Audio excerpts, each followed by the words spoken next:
សួស្តីពុកម៉ែបងប្អូនប្រិយមិត្តជាទីគោរពសូមស្វាគមន៍មកកាន់ Channel ឆ្នោតផ្សងសំណាងរបស់ Admin ថ្ងៃនេះ Admin មានលេខតម្រុយល្អៗរបស់ឆ្នោតយួនសម្រាប់យកមកចែកជូនពុកម៉ែបងប្អូននៅថ្ងៃទី21 ខែ 11 ឆ្នាំ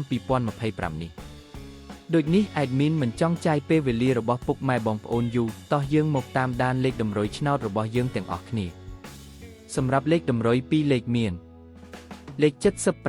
75លេខ82និងចុងក្រោយលេខ11សម្រាប់លេខតម្រុយអូស2លេខមានលេខតម្រុយទី1អូស